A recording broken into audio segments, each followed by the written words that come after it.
우리 옆에 사람에게 한 번 더 인사합시다. 사랑합니다. 축복합니다. 반갑습니다. 참 잘 오셨습니다.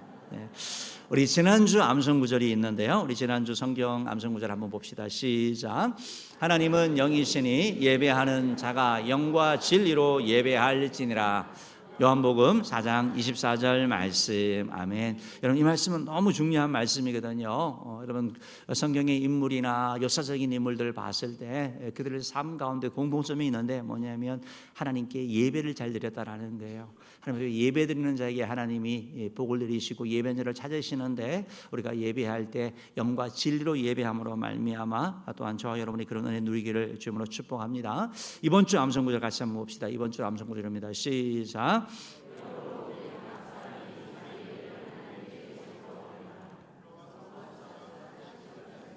예, 우리가 각 사람이 자기 일을 하나님께 직고한다, 하나님 앞에 고백하게 될 날이 있는데요. 이 말씀 가지고 또 한 주 또 묵상하면서 또 살아가는 그런 저와 여러분 되면 좋겠습니다. 이제 오늘 여러분과 함께 풍성한 삶의 비결은 구하는 것입니다 라는 제목으로 말씀을 이렇게 조금 나누려고 합니다.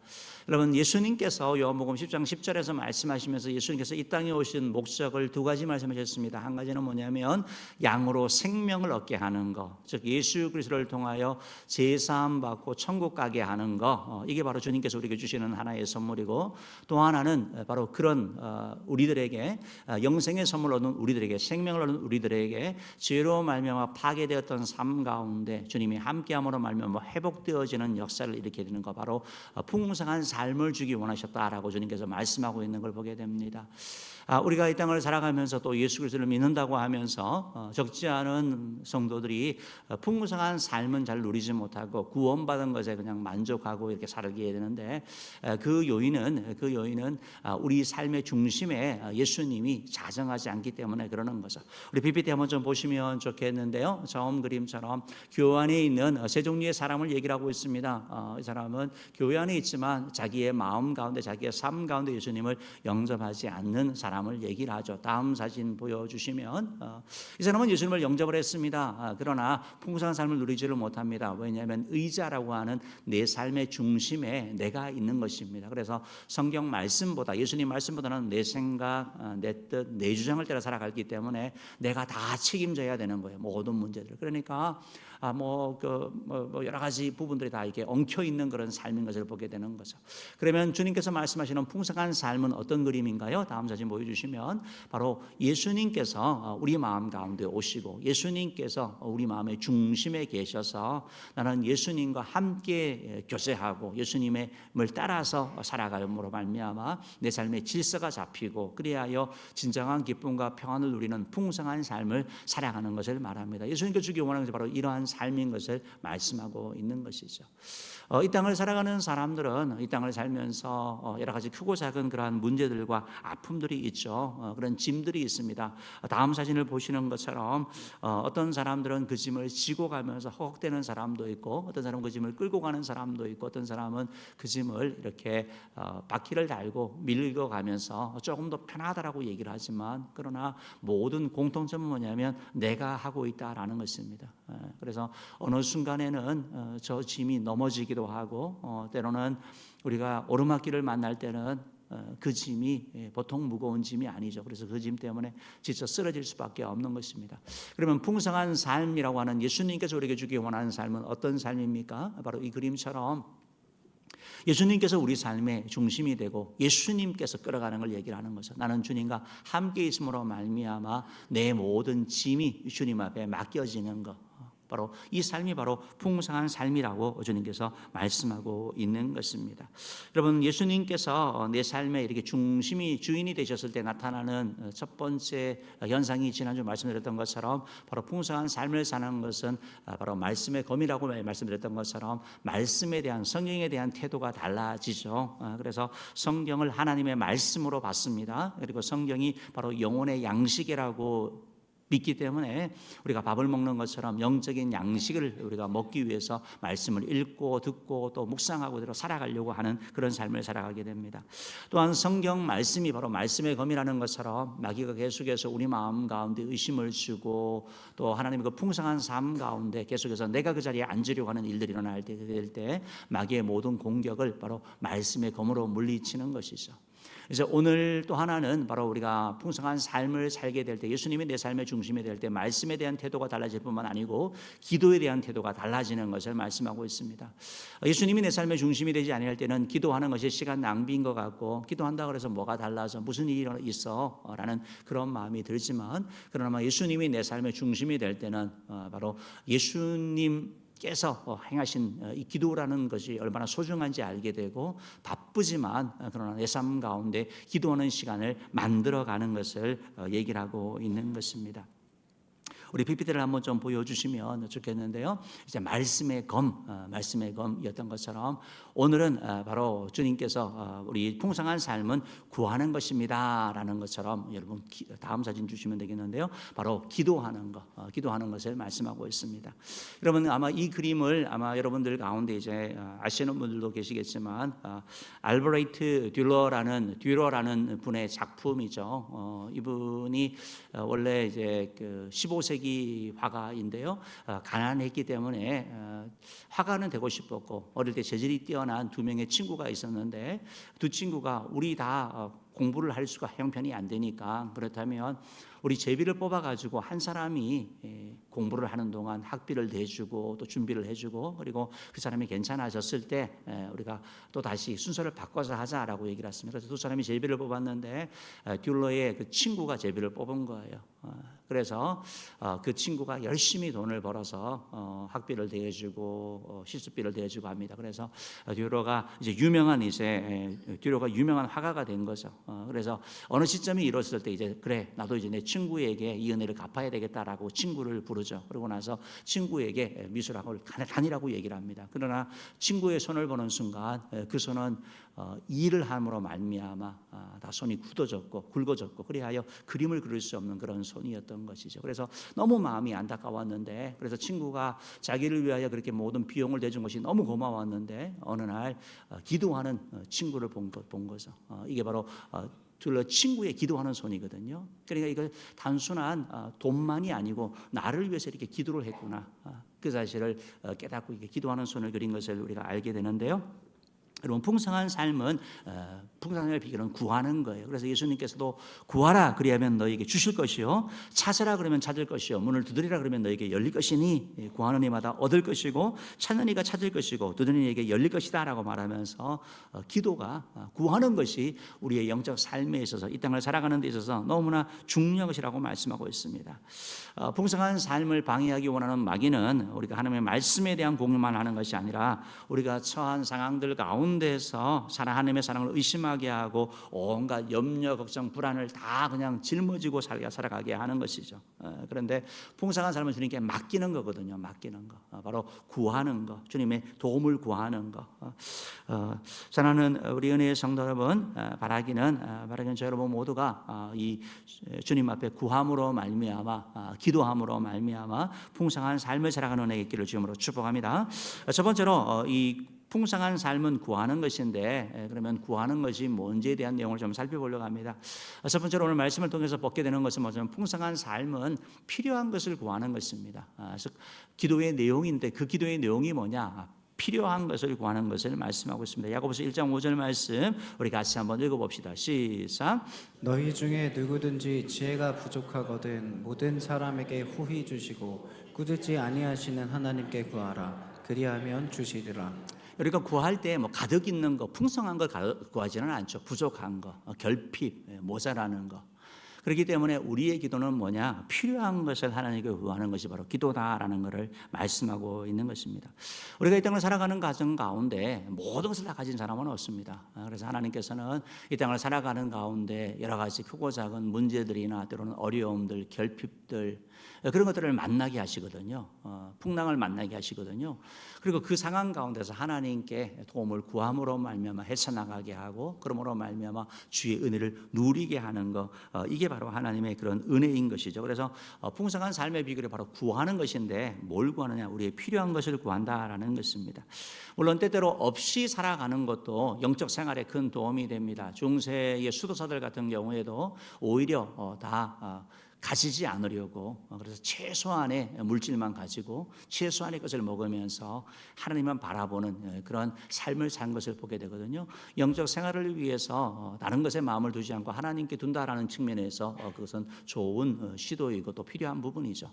그렇지만 저와 여러분 우리는 수도사가 아니지 않습니까? 이 땅을 살아가기 때문에 주님께서 오늘 말씀 가운데서도 그것이 또 필요하지만 그러나 부족하거든 구하라는 말씀처럼 우리가 필요를 구하는 사람이 되어야 되는 것이죠. 여러분 사람들의 기도의 내용을 들어보면 다 필요를 구하는 것 같아요. 우리 뭐 청년들 같은 경우는 하나님 뭐 좋은 배우자 만나게 해주시옵소서, 뭐 취업하게 해주셔서 또 뭐 진학을 위해서 이번에 꼭 대학 가고 뭐 이번에 또 뭐 의대가 많아진다고 하니까 하나님 의대가 해달라 이렇게 기도하는 사람도 있는 것 같고 어떤 분들은 사업 잘 되게 해달라고 기도하는 것 같고 삶에 다 필요가 있으니까 구하는 거 아니겠습니까? 언젠가 우리 교육자들과 함께 수련회를 가고 나서 어떤 수련회 장소에서 어떤 약간 높은 지대에 이렇게 올라갔더니 그것이 뭐냐 했더니 소원을 담아서 이렇게 거는 그러한 것이었어요. 그래서 제가 가면서 이렇게 쭉 봤거든요. 뭔 소원을 이렇게 빌었나? 대부분 거의 비슷하더라고요. 그래서 건강하게 해달라, 아프지 않게 해달라 이런 기도가 많았고 돈 많이 벌게 해달라. 그런 기도도 많았어요. 많았고 또 엄마 아빠 좀 안 싸우게 해달라. 그 기도가 의외로 많더라고요. 우리가 회개해야 되는데 의외로 많아요. 의외로 많아요. 그래서 가정의 화목이나 물질이나 건강 또 뭐 자기의 꿈을 이루게 해달라 뭐 이런 내용들을 이렇게 바라보게 되는 이것이 다 우리 가운데 이제 필요한 것이죠. 필요한 것이죠. 여러분 오늘 우리가 이 말씀을 이렇게 쭉 보면서 이제 그런 생각을 하게 되는데 우리가 필요한 것을 이렇게 구해야 되거든요. 사람들이 필요하다. 정말 돈도 필요하고 명예도 필요하고 성공도 필요하고 공도 다 필요한 거잖아요. 그런데 오늘 말씀을 이렇게 보면 좀 다른 말씀을 하고 있습니다. 야고보서 1장 5절 말씀 다시 한번 우리가 한번 읽어볼게요. 읽어봅시다. 시작. 너희 중에 누구든지 지혜가 부족하거든 모든 사람에게 후히 주시고 꾸짖지 아니하시는 하나님께 구하라. 그리하면 주시리라. 그러니까 우리가 빌립보서 말씀을 통해서는 염려하지 말고 모든 일에 기도와 간구로 너희 것을 감사하는 아래라고 말하면서 삶을 살면서 생기는 모든 염려들, 걱정들, 그런 문제들, 결핍들, 필요들 주님께 기도하라고 말씀하셨거든요. 그러고 나서 야고보서가 우리에게 말하면서 그 기도의 내용이 뭐냐? 지혜를 구하라는 거예요. 지혜가 부족하면 우리가 생각할 때 아니 뭐 지혜가 그렇게 필요하냐? 지금 당장 의식주가 필요하지 당장 돈이 필요하지 무슨 지혜가 필요해 라고 생각을 하지만 이건 상당한 의미가 있는 걸 보게 되는 것입니다. 여러분 지혜가 도대체 무엇이기에 우리에게 지혜를 이렇게 구하라고 말씀하고 있는 것입니까? 뭐 지혜가 영리하고 뭐 꾀가 많은 거 이건 지혜라고 볼 수는 없거든요. 여러분 꽤 많고 영리한 사람은 오히려 불편하지 않으세요? 너무 꾀가 많고 지혜 있는 사람은 손해를 끼치잖아요. 이 사람들은 좀 피하고 싶은 것이 우리 마음이거든요. 깨가 많고 막 영리하고 그러면. 지혜는 그런 의미는 아니에요. 우리가 지혜라고 생각할 때 지혜는 지식과 좀 비슷하지만 다른 거거든요. 지식은 우리가 공부를 해서 얻는 게 지식인 거죠. 그래서 지식은 뭐 그 사람 막 유식하다 아니면 뭐 박학하다 학자다 이런 의미가 지식인 것이고 그러나 여러분 지혜는 달라요. 지혜는 바로 그 지식이나 어떤 걸 가지고 원리를 가지고 사용하는 걸 말합니다. 제가 언젠가 이렇게 뭐 정말 훌륭한 박사님인데요. 박사님하고 이렇게 얘기를 하면서 정말 답답하다고 느낄 때가 있어요. 느낀 적이 있어요. 그러니까 말이 통하지 않는 거예요. 박사님인데 왜 그거밖에 몰라요. 그분은 자기 거밖에 모르고 다른 걸 보지 못하는 게 지혜가 없는 거거든요. 어떻게 보면요. 여러분 공부를 많이 했다라는 것과 지혜는 다릅니다. 그래서 공부를 하지 않았는데도 어떤 성도님들 같은 경우는 정말 지혜로운 분이 계셔요. 성경 말씀 많이 읽고 기도한 사람들 얘기 들어보면 지혜가 있어요. 지혜는 문제를 해결하는 능력이잖아요. 지혜는 미래를 보는 능력이잖아요. 지혜는 어떤 사건을 하나님의 관점에서 보는 그 능력을 말하는 거거든요. 그러니까 우리에게 지혜를 구하라 이렇게 말씀하고 있습니다. 여러분 이 땅을 살면서 지혜가 얼마나 필요해요. 삶을 살면서도 지혜가 필요하거든요. 탈무드에 보면 이런 얘기가 나옵니다. 어떤 노많은 부자가 아들은 외아들밖에 없는데 그 외아들이 멀리 가서 공부하고 있는 거예요. 그런데 갑자기 병이 들어서 죽게 생긴 거예요. 그러니까 이제 고민이 생긴 거예요. 내가 이게 죽을 때 이제 유언을 해야 되는데 이 유서를 남기면 이 종들이 이 유서 내용을 찢어버리면 아들에게 전달이 안 될 것이고 또 아들이 멀리 있으니까 내가 죽었다 부고도 하지 않을 것이다라고 생각이 드는 거죠. 그래서 이걸 어떻게 해야 되나 고민을 하다가 이분이 그 종들 가운데 한 명을 불러가지고, 건강한 종을 불러가지고 너에게 모든 재산을 다 주겠다고 얘기한 거예요. 그리고 우리 아들에게 이 편지를 전해달라고, 모든 재산은 너에게 주는데 우리 아들에게는 종 한 명만 가시게 한다, 이 유서를 준 거예요. 이걸 가지고 이제 아들을 찾아간 거죠. 아들을 찾아가서 막 이제 다 내 거다라고 생각해서 막 가서 딱 보여주니까, 아들이 편지를 보니까, 아니 우리 아버지가 어떻게 이럴 수 있냐고, 어떻게 이럴 수 있냐고, 아니 그 많은 재산을 다 저 종 주고 왜 나한테는 종 한 명밖에 안 준다 그러냐고, 도대체 아버지 이해할 수 없다고. 그리고 이제 랍비를 찾아가죠. 랍비를 찾아갔더니 랍비가 딱 보더니 아버지가 참 지혜로우시다고. 만약에 재산을 나눈다고 했으면 진짜 종들이 다 차지했을 것인데, 아버지의 말씀대로 종 한 명 가시라고, 그 모든 재산을 가진 그 종을 가지면 된다고. 그러니까 아버지의 지혜가 그거거든요.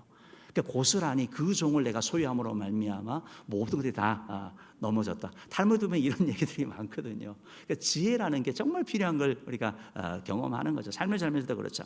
여러분, 우리가 지혜라고 할 때 성경 인물 가운데 여러분 아마 솔로몬이 생각나실 거예요. 솔로몬. 이스라엘의 왕이 된 솔로몬이 어린 나이에 왕으로 등극했잖아요.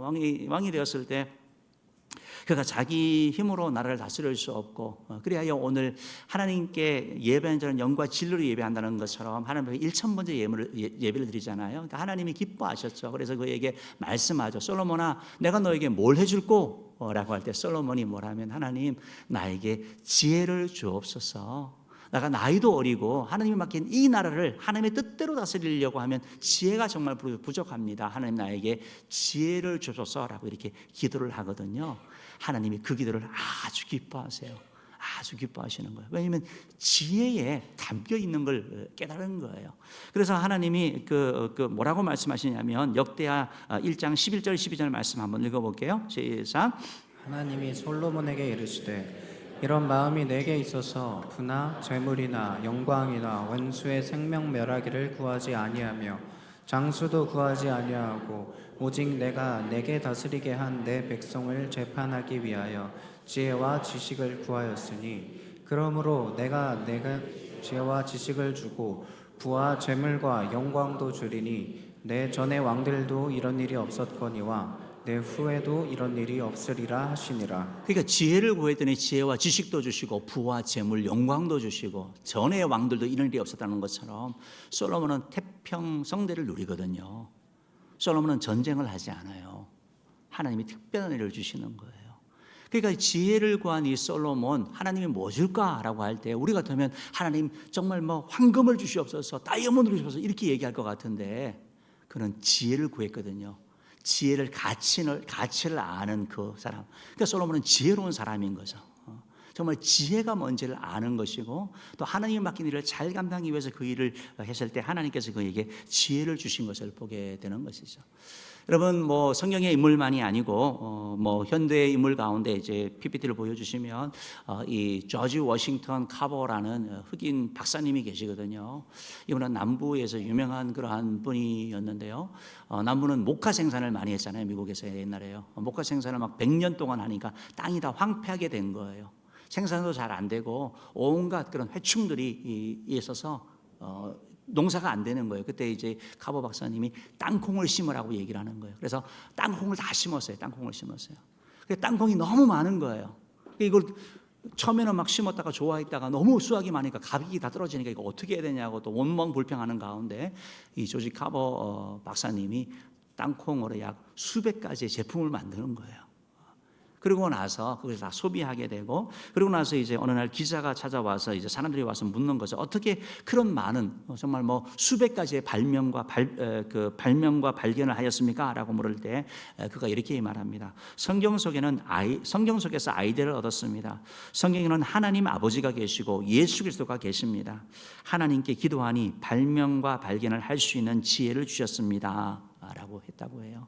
여러분, 지혜를 얻는 게 너무 중요하거든요. 오늘 말씀을 이렇게 보면서 우리가 필요한 걸 구하는데, 여러분 정말 돈 필요하고 건강도 필요하고 성공도 필요하고 다 필요하잖아요. 근데 정말 그것만 필요하세요? 우리 인간은 육적인 존재만은 아니거든요. 어떻게 보면 그거보다 더 필요한 영적인 필요가 있고 정서적인 필요가 있다라는 거예요. 죄사함의 필요가 있고 하나님의 은혜를 누릴 필요가 있다라는 것입니다. 예수님께서도 마태복음에서 주기도문에 대한 것을 말씀하시면서 우리에게 기도를 가르치셨죠. 일용할 양식을 위해서 기도해라. 살아가서 필요한 거 구하라고 말씀하셨습니다. 그러나 그것만 있는 것이 아니고 우리가 시험에 들지 않게, 유혹에 빠지지 않게, 악에 빠졌다면 다시 악에서 건져달라고 기도했고, 하나님의 나라와 하나님의 이름과 하나님의 영광을 위해서 기도하는, 하나님의 뜻을 위해서 기도하는 것을 가르쳐 주셨거든요. 여러분, 지혜가 뭐냐면 그걸 볼 수 있는 거예요. 뭐가 필요한지를 볼 수 있는 거. 우리가 흔히 생각할 때 난 이것만 정말 필요해 라고 생각하는데, 여러분 지혜가 있고 하나님의 은혜가 있으면 그것이 안 필요하고 더 중요한 것을 발견할 수 있다라는 것입니다. 사랑하는 은혜의 성도 여러분, 바라기는 저와 여러분들이 하나님께 정말 필요한 것을 구하는 있기를 간절히 축복합니다. 그 필요한 것이 정말 지혜가 되기를 주님으로 축복합니다. 지혜가 있을 때 정말 뭐가 필요한지를 보게 되는 거예요. 육적인 것만이 아니라 여러분 영적인 필요와 정서적인 필요와 나 자신만이 아니라 고통당하는 사람을 여러분 볼 수 있는 눈이 열리는 거예요. 지혜가 있으면요. 지혜가 있으면 나나나 하지 아니하고 다른 사람을 보게 되는 것이고, 우리나라 지도자를 위해서도 기도하는 거죠. 지금 여야 정치인들 볼 때마다 너무 속상하고 그렇죠. 그렇지만 우리가 그분들 욕한다 그래서 되는 거 아니잖아요. 오히려 기도하는 거죠. 기도하는 거. 그것이 바로 지혜이고 하나님이 은혜 주신다라는 것입니다. 바라기는 저 여러분 모두가 풍성한 삶은 필요한 것을 구하는 것이라는 사실을 기억하시고, 정말 우리의 필요한 것들, 육적인 것만 구하는 것이 아니라 영적인 것, 정서적인 모든 상처, 아픔들 이런 것도 구하는 그런 지혜가 있기를 주님으로 축복합니다. 두 번째로 풍성한 삶은 기도하는 것인데 누구에게 구하냐? 하나님께 구한다라는 거예요. 여러분 이게 너무 중요하거든요. 바른 기도의 대상을 가지는 거. 하나님께 구한다라고 오늘 성경이 우리에게 말씀하고 있습니다. 여러분 하나님께 구하지 않으면 뭐에 구합니까? 해와 달과 별들 보고 구하고 물 떠놓고 구하고 그러는 거죠. 그런 유명한 얘기 있잖아요. 어떤 사람이 위기 상황에 처했을 때 기도를 합니다. 뭐라고 기도하느냐 들어봤더니 다 기도하고 난 다음에 마지막에 하나님과 예수님과 부처님과 공자님과 석가 이름으로 기도한다고. 왜 그렇게 하냐 했더니 그 중에 하나는 맞을 거 아니냐고. 이건 아니거든요. 하나님 앞에 우리가 기도하는 게 너무 중요하다는 것입니다. 오늘 야고보서 1장 5절이 바로 우리 기도의 대상에 대해서 말하면서 이 하나님이 어떤 분인지 말씀하고 있습니다. 읽어봅시다. 시작. 너희 중에 누구든지 지혜가 부족하거든 모든 사람에게 후히 주시고 꾸짖지 아니하시는 하나님께 구하라. 그리하면 주시리라. 아멘. 여러분 하나님께 구하라라고 말하고 있어요. 누가? 하나님이요. 그 하나님이 어떤 분이시냐라고 하면 우리 하나님은 주시는 하나님이에요. 주시는 하나님. 여기서 준다라는 단어가 되게 중요한 단어거든요. 한 번 준다라는 말이 아니에요. 한 번만 줘도 너무 좋잖아요. 두 번 주는 게 아니에요. 여기선 현재, 과거, 현재, 미래적으로 계속해서 주시는 하나님을 말씀하고 있는 거예요. 그러니까 그 하나님께 구하는 자마다 과거에 받은 것으로 머무는 것이 아니라 지금도 주시고 현재 주실 뿐만 아니라 미래도 주시는 하나님, 그림으로 하나님 것을 말씀하고 있는 거죠. 그러면서 모든 사람에게 주신다라고 말하고 있어요. 하나님이 내 기도는 안 들어주셔. 우리 장로님 기도만 들을 거야. 우리 권사님 아니요. 하나님은 그런 거 없어요. 구하는 자에게 모든 자에게 주신다라고 말씀하고 있는 거예요. 나이가 어리다 상관없어요. 나이가 많아도 상관없어요. 병들었다고 상관없어요. 구하는 자에게 주신다라고 차별하지 않는 주님께서 말씀하고 있는 거죠. 하나님이 주시는 하나님인데 그 하나님이 어떻게 주신대요? 후히 주신대요. 후히. 여기 후히라는 것은 넉넉하게 주신다, 풍성하게 주신다는 말이에요. 그 하나님이. 우리 하나님이 주저하면서 주는 게 아니고 아끼면서 주는 게 아니라 우리 하나님께서 정말 제한 없이 주시는 분이 바로 우리 하나님인 것을 여러분 기억하시면 좋겠습니다. 그러니까 여러분 이 하나님을 알면 우리가 하나님께 자꾸 나아가게 되는 거죠. 우리의 문제, 아픔을 가지고 주님 앞에 기도하게 되는 것이죠. 그때 우리가 풍성한 삶을 누리게 되는 거예요. 지난번 기도해 주셨으니까, 지난번 응답해 주셨으니까 미안해서 못해. 아니요, 그렇지 않아요. 주님 앞에 계속 나갈 때마다 주께서 응답하신다고 약속하고 있는 것을 보게 되는 것이죠. 더 나아가서 우리가 이 예수님을 말씀하시면서 이 후히 주시는 하나님에 대한 말씀하면서 마태복음 7장 9절부터 11절 말씀 보면 이런 말씀이 있는데요. 한번 읽어볼게요. 시작. 너희 중에 누가 아들이 떡을 달라 하는데 돌을 주며 생선을 달라 하는데 뱀을 줄 사람이 있겠느냐? 너희가 악한 자라도 좋은 것으로 자식에게 줄 알거든 하물며 하늘에 계신 너희 아버지께서 구하는 자에게 좋은 것으로 주시지 않겠느냐. 여러분, 우리 하나님은 좋으신 하나님이에요. 아무리 약한 자라도 자식이 떡을 달라는데 돌 주고 생선하는데 정갈 뱀 줄 사람이 누가 있느냐. 악한 자로 그렇게 안 하는데 하나님은 그렇지 않는, 너무나 후히 주시는 좋으신 하나님이라는 것을 말씀하고 있는 것이죠. 오늘 말씀 보니까 이 하나님은 좋으신 하나님이시고 후이게 후히 주실 뿐만 아니라 꾸짖지 아니하신다라는 말씀이 되게 귀한 말씀인 것 같아요. 우리가 말씀대로 살아보려고 하지만 넘어질 때가 얼마나 많아요. 주일 말씀 듣고 내가 이번 주는 승리해야지, 제 유혹을 이겨야지 하는데 또 넘어지는 거예요. 그러면 하나님께서 우리의 검사처럼 다가오셔가지고 야, 너 왜 그렇게 살아서? 라고 따지기 시작한다면 우리 하나님 앞에 어떻게 설 수가 있겠습니까? 하나님은 꾸짖는 하나님이 아니라 너그러운 하나님, 관대하신 하나님, 책망하는 하나님이 아니라 품어주시는 하나님, 회복하신 하나님인 것을 말씀하고 있다는 거예요. 그러니까 여러분, 꾸짖지 않는다는 말씀 때문에 너무 좋은 거죠. 여러분, 아이들이 잘못하고 부모님께 가서 잘못했다라고 말 못하는 이유가 뭐냐면 혼날까 봐 그러고, 혼날까 봐.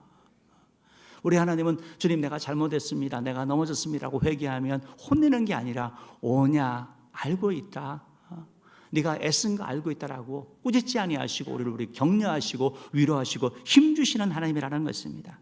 사랑하는 은혜의 성도 여러분, 은혜의 성도 여러분, 우리가 잘 기억하시기 바랍니다. 우리 하나님이 이러한 분이기 때문에 우리가 하나님께 나아가는 것이죠. 여러분, 우리 하나님 앞에 이렇게 나아가면서 우리가 참 기억하면 좋겠는데, 시편 103편 13절 말씀 한번 읽어볼게요. 시작. 아버지가 자식을 긍휼히 여김같이 여호와께서는 자기를 경외하는 자를 긍휼히 여기시나니. 여러분, 혹시 육신의 아버지를 생각하면 어떤 느낌이 드세요? 막 무섭고 두려우세요? 우리 하나님은 너무나 좋으신 아버지세요. 그래서 정말 아무리 무서웠다 하더라도 어렸을 때나 저 그때 막 정말 사랑스러운 그 모습으로 보셨던 것처럼 우리 하나님은 우리에게 긍휼히 여겨주시는 거예요. 이 개역 성경에서 개역 개정으로 바뀌면서 번역이 잘 된 것도 있는데 좀 아쉬운 거는 바로 이 표현이 우리 개역 성경에는 불쌍히 여긴다고 표현되어 있거든요. 그것이 확 와닿는 거예요. 하나님은 우리를 불쌍히 여겨 주신다라는 거.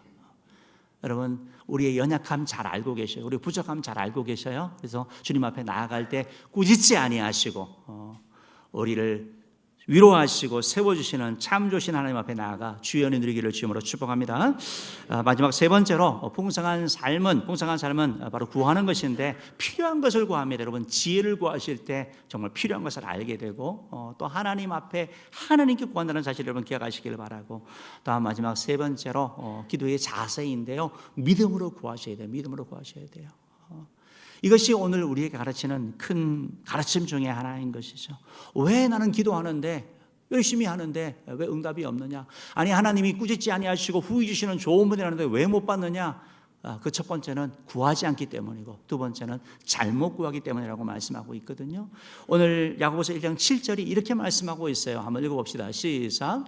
이런 사람은 무엇이든지 주께 얻기를 생각하지 말라. 그러니까 열심히 구하고 열심히 부르짖는데 얻기를 생각하지 말래요. 도대체 어떤 사람을 말하고 있습니까? 우리 6절 말씀 다시 한번 읽어봅시다. 6절 말씀 읽어봅시다. 시작. 오직 믿음으로 구하고 조금도 의심하지 말라. 의심하는 자는 마치 바람에 밀려 요동하는 바닷물결 같으니. 그러니까 의심하는 거라고 말하는 거예요. 의심한다라는 거. 그러니까 하나님에 대해서 마음이 이제 왔다 갔다 하는 걸 얘기를 하는 거죠. 하나님 주실 것 같기도 하고, 계신 것 같기도 하고, 안 계신 것 같기도 하고, 막 계속 왔다 갔다 하는 이런 마음들. 그 의심할 때 하나님의 사랑, 하나님이 정말 이걸 해결할 수 있을까, 이걸 의심할 때 여러분, 하나님께서 우리 기도 가운데 응답하지 않는다라고 성경이 말씀하고 있거든요. 여러분, 아마 그런 경험이 있을 거예요. 주님께 의심하지 말라, 조금도 의심하지 말라, 이 말씀을 하고 있거든요. 여러분, 혹시 남들에게 혹시 의심받아 본 적이 있으세요? 기분이 좋으시던가요? 우리가 남을 의심하는 것도 상당히 괴로운 거거든요. 무슨 일이 있을 때 뭔가 없어졌는데 그 자리에 등장한 사람은 저 사람이에요. 의심 안 하고 싶은데 좀 그런 거 있는 거죠. 의심이 좀 될 수도 있잖아요. 의심하는 것도 괴롭지만 여러분, 의심받는 사람은 더 괴로운 거예요. 내가 안 가져갔거든요. 내가 안 했거든요. 그럼 우리가 하나님을 의심한다는 게 뭐예요? 하나님의 사랑을 의심하고 하나님의 능력을 의심한다라는 거. 그러니까 여러분, 입장 바꿔서 생각하면, 아니, 의심하면서 무슨 받기를 구하겠냐고요.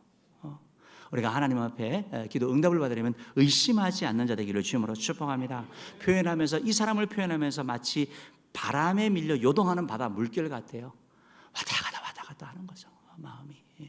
이런 사람은 주께 은혜를 얻지 못한다고 얘기를 하고 있고 8절 말씀에 있어서도 이렇게 말씀하고 있죠. 한번 읽어봅시다. 시작. 두 마음을 품어 모든 일에 정함이 없는 자로다. 그러니까 흔들거리는 이 두 마음을 가진 사람은 주께 정함이 없기 때문에 응답받지 못한다라고 말씀하고 있습니다. 그러면 우리는 어떻게 구해야 됩니까? 우리 6절 말씀 다시 한번 읽어볼게요. 시작.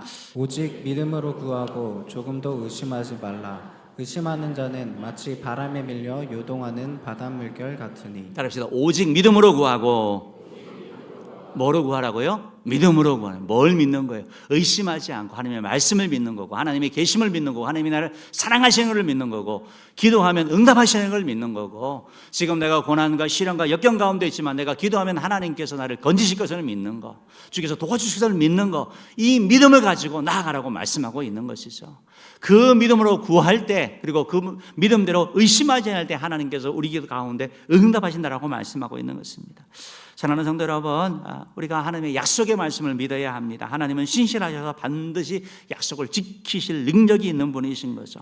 주께서는 지킬 능력이 있는 분입니다. 아무리 우리 눈에 보이는 상황이 절망적인 것 같고 길이 없는 것 같지만 하나님은 길을 만드시는 분, 하나님은 일을 행하시는 분이라는 사실을 우리가 믿을 때 우리가 기도하며 나가게 됩니다.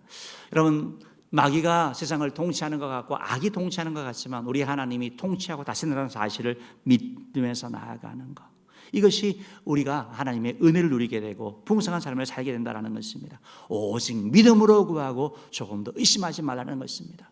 내가 지금 쓰러져 있고 실패 자리에 있다 하더라도 여러분 우리가 다시 일어날 수 있는 거예요.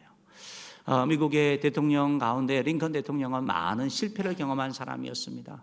그 사람이 실패하고 낙선하고 이런 가운데 어느 날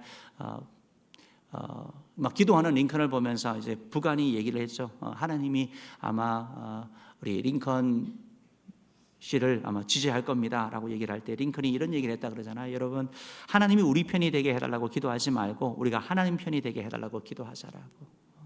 내가 하나님이 편이 될 때 하나님과 함께 할 때 하나님이 일하신다라는 것입니다. 많은 실패를 경험으로 실패에 머물지 않고 성공으로 일어난 것을 보게 되는 거죠. 우리가 한번 실패했다고 끝나는 인생이 아니라 후히 주시고 꾸짖지 않으시는 하나님, 참 좋으신 하나님, 믿음으로 구하는 자에게 응답하시는 그 하나님께 나아갈 때 하나님께서 도와주시는 거죠. 시편 34편 19절 말씀 한번 읽어볼게요. 시작. 의인은 고난이 많으나 여호와께서 그의 모든 고난에서 건지시는도다. 아멘. 혹시 여러분 고난과 시련과 역경 가운데 있습니까? 이 말씀을 외우시기 바랍니다. 하나님께서 건지시는 거예요. 내가 건지는 것이 아니라 하나님 앞에 나아가 믿음으로 구할 때 하나님이 건져주신다는 사실을 믿으시고 선포하며 나가고 내 마음에 자꾸 의심이 들어옵니다. 아이고 하나님이 뭘 할까? 물리치시고 말씀으로 물리치셔서 주의 은혜 누리기를 주님으로 축복합니다. 여러분 마지막 PPT 한번 좀 보고 설교를 정리하겠는데요. 여러분 낙타죠. 낙타입니다. 낙타의 유명한 것이죠. 다음 사진 보여주시면 다음 사진도 볼까요? 이게 낙타의 무릎이거든요. 낙타 무릎이 저렇게 생겼어요. 굳은 살이 다 박혔어요. 왜냐하면 짐을 싣기 위해서 무릎을 꿇고 주인을 올라가기 위해서 무릎을 꿇고 순종하는 거예요. 무릎을 꿇는 거예요. 여러분 오늘 우리가 읽은 이 야고보서를 기록한 사람이 야고보거든요. 이 야고보는 예수님의 제자 야고보가 아니고 예수님의 형제 야고보예요. 근데 이 예수님의 형제 야고보는 예수님에 대하여 믿지 않는 사람이었어요. 오히려 예수님을 대적하던 그런 사람이었는데 부활하신 예수님을 믿고 나서 완전히 새로워졌어요. 그리고 나서 이분이 예루살렘 교회의 정말 지도자가 되고 정말 위대한 역할을 잘 감당해 나갔고 또한 마지막에 순교역까지 자리에까지 가거든요. 그런데 이 야고보 사도가 야고보께서 오늘 우리에게 하시는 말씀이 뭐냐면 야고보성이 하시는 말씀이 뭐냐면 우리에게 누구든지 지혜가 부족하는 지혜를 구하라고 말씀하고 있는 거예요. 그가 이런 삶을 쭉 해나가면서 그가 필요한 게 뭐냐? 지혜라는 걸 알았어요. 그럼 여러분 야고보 사도의 별명이 야고보 선생님의 이 별명이 하나 있거든요. 그 별명이 여러분 뭔지 아세요? 낙타무릎이에요. 낙타무릎. 왜 낙타무릎인지 아세요? 기도했기 때문에 그런 거예요. 기도하면서 낙타가 짐을 싣기 위해 굳은 살이 베끼는 것처럼 하나님 앞에 기도했더니 하나님이 그에게 지혜를 주신 거예요.